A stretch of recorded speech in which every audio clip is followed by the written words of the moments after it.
Bonjour, bienvenue à vos 5 minutes juridiques avec le cabinet d'avocats Landau Associés par VK. Dans quelques minutes, nous parlerons du CGFP, mais tout de suite, les brèves de la semaine. En matière d'agent, imposer à un hindouiste de travailler dans un cimetière n'est pas en soi discriminatoire, nous dit la Cour de cassation, avec une possible transposition à des agents publics. Agent toujours, un maire qui serait mis en cause pour des faits de harcèlement moral ne peut statuer sur la demande de protection fonctionnelle présentée par l'agent concerné s'il est lui-même mis en cause, nous dit la CA de Douai. L'obligation de réintégrer l'agent dont l'éviction a été annulée peut conduire à retirer la nomination de celui qui l'avait remplacé, et ce, sans reclassement possible. Urbanisme maintenant, la régularisation d'un permis de construire en cours d'instance est encore assouplie par le juge. Arrêt du Conseil d'État, 16 février. Et puis, une nouvelle fois, une circulaire fait feu de tout bois sur le ZAN, c'est-à-dire zéro artificialisation nette, pour tenir compte notamment de la loi 3DS. Finance, on a eu la diffusion traditionnelle de la circulaire sur les informations fiscales nécessaires au BP 2022, ou pour ceux qui l'ont déjà adopté au DEM ou BS à venir. Et puis, la comptabilité M71 des régions est réformée par un arrêté qui est au JO du 23 février. Sur le pluvial et les ouvrages, à noter un arrêt important du Conseil d'État du 11 février. 2 enseignements pour l'essentiel.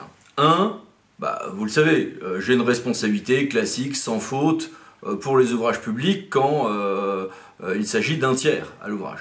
Eh bien, ça ne s'applique pas, c'est pas le même mode d'emploi nous dit le Conseil d'État, si nous parlons non pas du dommage né d'un ouvrage, mais de son absence. Et se posait justement la question de l'obligation ou pas de faire des ouvrages pour du pluvial. Eh bien non, ni au titre des pouvoirs de police du maire, ni du service public de la gestion des eaux pluviales urbaines, la fameuse GEPU, aucun de ces deux titres, nous n'avons l'obligation de faire des réseaux d'évacuation de l'ensemble des eaux pluviales sur l'ensemble du périmètre aggloméré, nous dit le Conseil d'État. Ouf.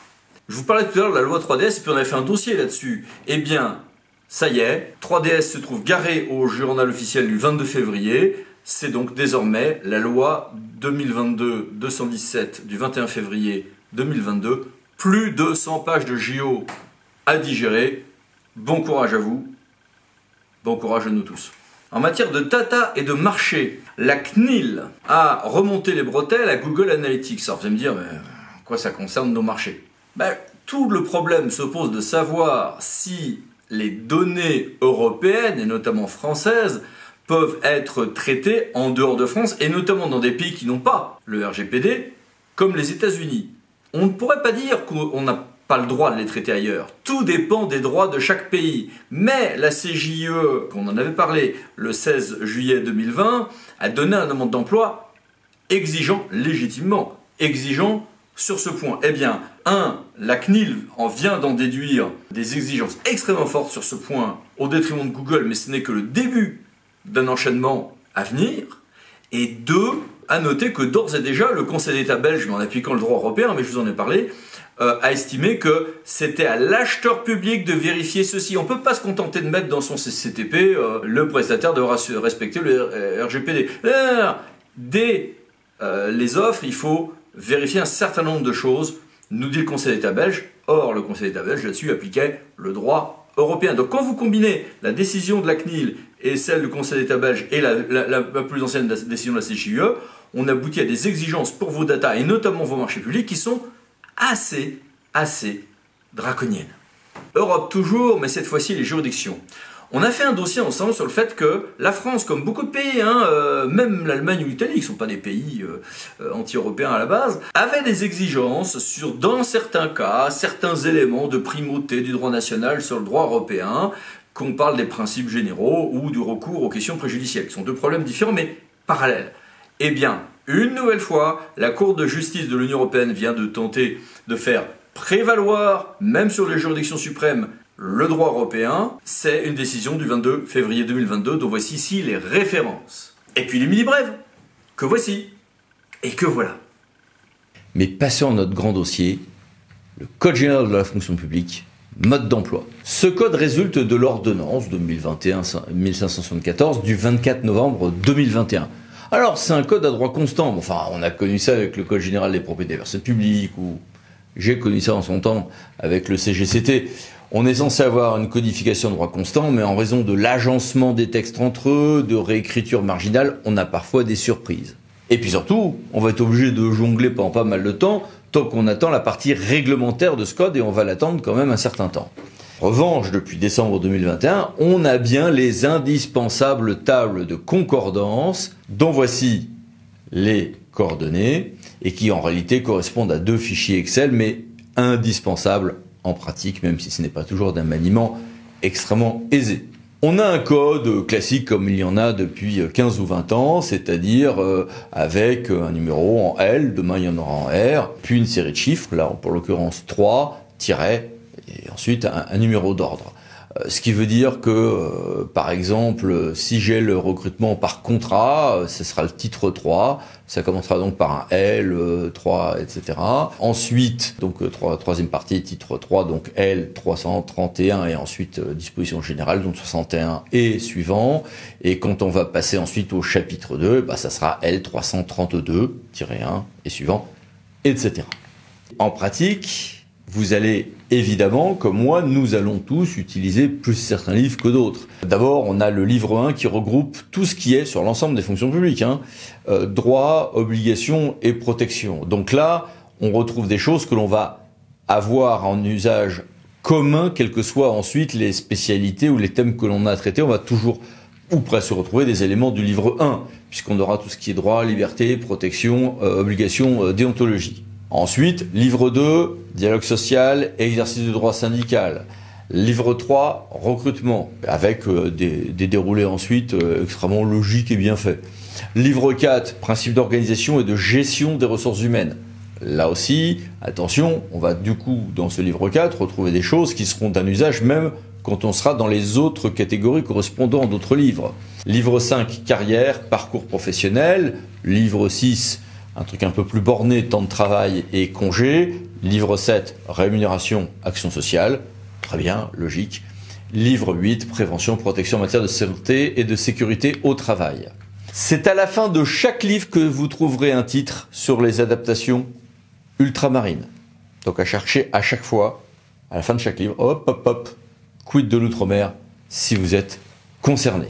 Dans l'ordonnance, dans la partie non codifiée, vous avez aussi 10 articles dont voici le contenu qui seront à ne pas oublier pendant un certain temps. Sur tout ceci, j'ai voulu poser des questions à l'expert. Bonjour. Bonjour. Merci d'être avec nous. Quelles ont été les difficultés par vous rencontrer dans ce travail de passage de l'un à l'autre? La principale difficulté qui nous est remontée aujourd'hui, c'est le fait que les collectivités ne retrouvent pas forcément aisément les dispositions qui étaient contenues dans un même article, notamment de la loi de 84. Je vais prendre un exemple. L'article 9 bis A de la loi du 13 juillet 83 qui prévoit la mise en place du rapport social unique, aujourd'hui est codifié aux articles L231.1 à L231.4 du Code général de la fonction publique. Pourquoi ?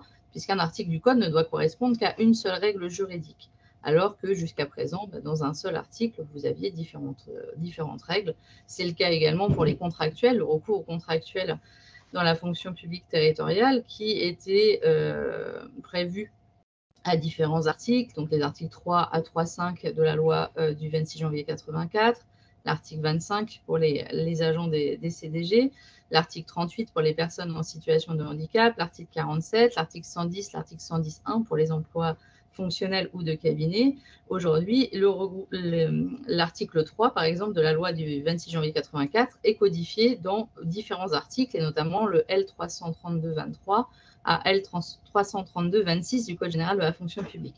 Donc, quand les collectivités ont à mettre à jour leurs actes juridiques, c'est vrai qu'il faut qu'elles appréhendent ce fait qu'il y a plusieurs articles qui correspondent à un même article de la loi de 84.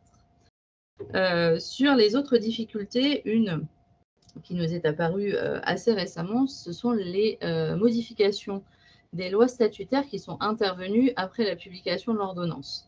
Je prends un exemple, par exemple l'article 28 de la loi numéro 2021-1729, donc qui instaure un nouvel article dans la loi du 26 janvier 84, l'article 25.2, sur le rôle de médiateur des centres de gestion de la fonction publique territoriale.